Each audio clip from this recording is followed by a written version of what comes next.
नमस्कार साथीहरू, तपाईहरुलाई स्वागत छ हाम्रो यस युट्युब च्यानलमा। म तपाईहरु साथमा उमेश शाह। र आज चाहिँ हामी कुरा गर्छौं जुन इरानमा चाहिँ अहिले आन्दोलन भइराखेको छ त्यो आन्दोलनको बारेमा। त आज चाहिँ हामी के कुरा गर्छौं पहिला त्यसको बारेमा तपाईहरुलाई जानकारी गराउँछु। सबभन्दा पहिला चाहिँ हामी इरानको राज संस्थाको बारेमा कुरा गर्छौं। यो कहिले चाहिँ अन्त्य भयो, त्यसपछि चाहिँ 2022 मा चाहिँ कस्तो घटना घट्यो, त्यसको चाहिँ रिलेसन अहिलेको आन्दोलनसँग कसरी जोडिएको छ त्यसको बारेमा कुरा गर्छौं। त्यसपछि चाहिँ अमेरिका र इजरायलले चाहिँ आन्दोलन गराएको हो कि होइन त्यसको बारेमा कुरा गर्छौं। त्यसपछि चाहिँ खमेनीको भनाइहरू के रहेको छ त्यसको बारेमा चाहिँ आजको भिडियोमा चाहिँ हामी यस चर्चा गर्नेछौं। र त्योभन्दा पहिला यदि तपाईहरुले चाहिँ हाम्रो च्यानललाई सब्स्क्राइब गर्नुभएको छैन भने कृपया हाम्रो च्यानललाई सब्स्क्राइब गरी हामीलाई चाहिँ सहयोग गरिदिनु होला। र तपाईहरु धेरैले चाहिँ थाहा नहोला सायद कि इरानमा पहिला चाहिँ राज संस्था थियो र सन् 1979 मा चाहिँ आएर राज संस्थाको चाहिँ अन्त भएको हो। र त्यसपछि चाहिँ इरानको सुप्रिम लिडरको रूपमा चाहिँ खमेनी आयो र अहिले पनि इरानको चाहिँ सुप्रिम लिडरको रूपमा चाहिँ खमेनी नै रहेको छ। र अहिले चाहिँ इरानमा एकदम ठुलो आन्दोलन भइराखेको छ। जसरी चाहिँ हाम्रो नेपालमा जेन्जी आन्दोलन भएको थियो त्यस्तै चाहिँ अहिले इरानमा चाहिँ ठुलो आन्दोलन भइराखेको छ। त्यहाँ मात्र जेन्जी मात्र नभएर चाहिँ त्यहाँ ठुला बडा बुढापाका सबै चाहिँ आन्दोलनमा चाहिँ सरिक भइराखेको छ। र यो आन्दोलन चाहिँ एउटा यस्तो रूप लिइसकेको छ कि जसले अहिले चाहिँ अन्तर्राष्ट्रिय स्तरमा चाहिँ सबैको ध्यान खिचेको छ। र अब चाहिँ हामी कुरा गर्छौं 2022 को।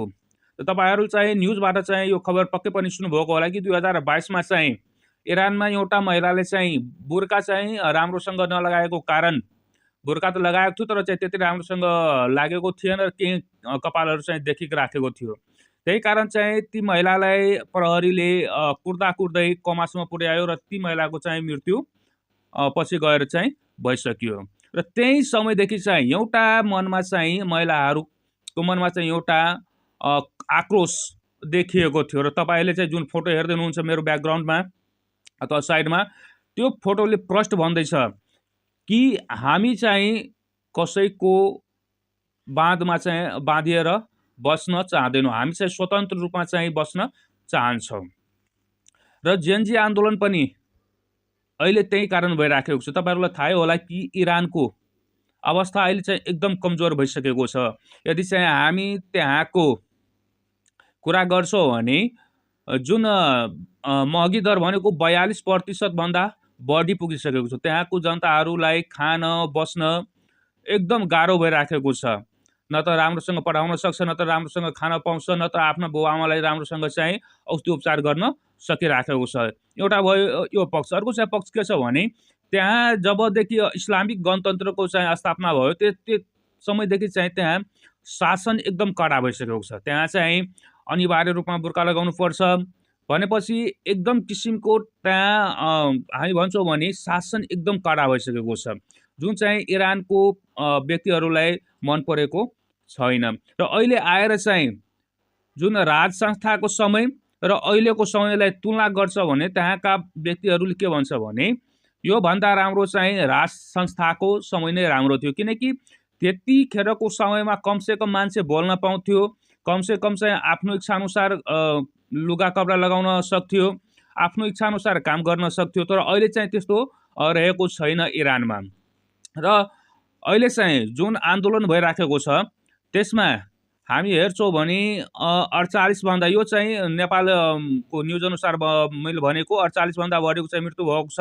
तर चाहिँ हामी इन्टरनेशनल मिडियाहरूलाई हेर्छौं भने त्यसले चाहिँ अझै बढीको चाहिँ न्यूजहरू दिइराखेको छ कि यो भन्दा पनि बढी व्यक्तिहरूको चाहिँ मृत्यु यो आन्दोलनमा भइसकेको छ र हजारौं भन्दा बढी व्यक्तिहरू चाहिँ घाइते अवस्थामा छ र केही प्रहरीहरूको पनि चाहिँ मृत्यु यो आन्दोलनमा भएको छ। र अमेरिकाले चाहिँ खमेनीलाई एकदम चेतावनी दिइसकेको छ कि यदि अब प्रोटेस्टमा दमन गर्छौ अथवा चाहिँ आन्दोलनकारीहरूमाथि गोली चलाउँछौ भने हामीले तपाईप्रति एकदम नराम्रो एक्सन लिन्छौं भनेर चाहिँ डोनाल्ड ट्रम्पले चाहिँ कडा रूपमा चाहिँ इरानलाई चेतावनी दिएको छ। र तपाईहरुले केही दिन अगाडि चाहिँ जब इजरायलले इरानमाथि एउटा अपरेसन गरेको थियो त्यो अपरेसनको नाम के रहेको थियो? The rising lion. The rising लाइनको अर्थ नै हुन्छ कि जुन अहिलेको सत्ता रहेको छ त्यसलाई चाहिँ परिवर्तन गरेर जुन पहिलाको सत्ता थियो राजशाही त्यसलाई चाहिँ ल्याउने, किनकि राइजिङ लाइन सिम्बल भनेको चाहिँ जुन राज संस्थाको समयको जुन फ्ल्याग थियो त्यो फ्ल्यागको चिन्ह थियो राइजिङ लाइन। र अमेरिका पनि चाहन्छ र इजरायल पनि चाहन्छ कि यदि कुनै कारणले गर्दा यदि खमेनीले चाहिँ आन्दोलनकारीहरूमाथि दमन गर्छ अथवा चाहिँ कुनै किसिमको अथवा चाहिँ अझै यसमा चाहिँ आन्दोलनकारीहरूको मृत्यु हुन्छ भने हामी तुरन्त कारबाही गर्छौँ र जुन अहिलेको सत्ताधारी रहेको छ त्यसलाई चाहिँ हामी परिवर्तन गरिदिन्छौँ। र तपाईहरुलाई थाहै होला कि अहिले चाहिँ एसियामा यस्ता धेरै घटनाहरू घटिसकेको, जस्तै हाम्रो नेपालमा भयो, त्यस्तै बङ्गलादेशमा भयो, पाकिस्तानमा भयो, त्यस्तै चाहिँ श्रीलङ्कामा भयो। यस्ता धेरै आन्दोलनहरू भएको छ र यी आन्दोलनहरू कतै न कतै चाहिँ अरू देशबाट चाहिँ सञ्चालित रहेको चाहिँ सूचनाहरू आएको छ। र अब चाहिँ खमेनीले पनि अमेरिका र इजरायललाई चेतावनी दिएको छ।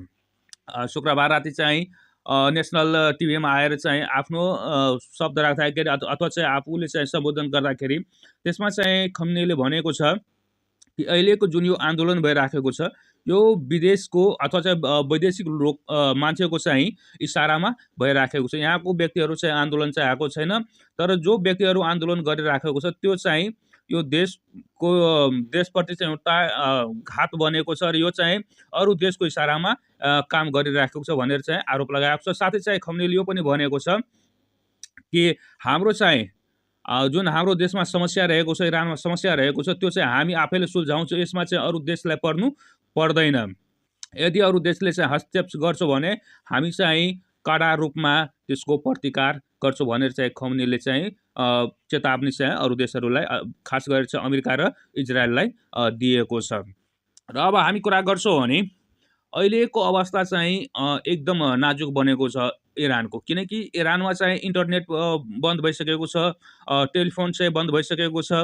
त्यहाँ चाहिँ के भइराखेको छ भन्ने कुरा अहिले तुरन्तको तुरन्त मिडियाहरूमा अथवा चाहिँ इन्टरनेटहरूमा चाहिँ गइराखेको छैन। तर चाहिँ यही समयमा इलन मस्कले चाहिँ स्टारलिङ्कलाई घोषित रूपमा चाहिँ इरानमा चाहिँ फ्री गरिदिएको छ, किनकि अमेरिका चाहन्छ कि इरानको चाहिँ सत्ता परिवर्तन होस् र इलन मस्क पनि चाहिँ अमेरिकाको नागरिक हो र स्टारलिङ्क त्यसको चाहिँ सेटेलाइट हो र स्टारलिङ्क फ्री गरिदिएपछि चाहिँ त्यहाँ के घटना भइराखेको हुन्छ ती घटनाहरू संसारभरिका व्यक्तिहरूले चाहिँ सजिलैसँग हेर्न पाउँछ र कुनै त्यस्तो दमनकारी भिडियोहरू अथवा त्यस्तो दमन गर्छ भने संसारका व्यक्तिहरूले थाहा पाउँछ र त्यस्तो गर्यो भने अमेरिकाले चाहिँ एक्सन लिन सक्छ।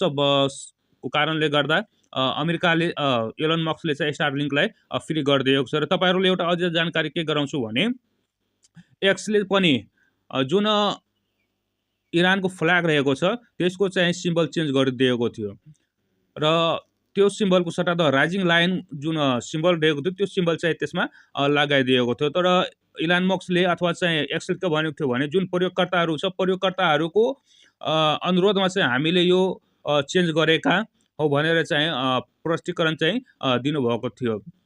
अब तपाईँहरूलाई के लाग्छ कि इरानमा चाहिँ जुन अहिले घटना भइराखेको छ ती घटनाहरूले सरकार परिवर्तन गर्न सक्छ त कि खमेनी चाहिँ अझै कडा रूपमा प्रस्तुत भएर चाहिँ आन्दोलनकारीहरूमाथि दमन गर्छ कि अमेरिकाले चाहिँ इरानमाथि हस्तक्षेप गर्छ त? तपाईँहरू के लाग्छ कृपया आफ्नो कमेन्ट आफ्नो विचार चाहिँ हामीलाई कमेन्ट गरेर चाहिँ भन्नुहोला। हस् त, धन्यवाद।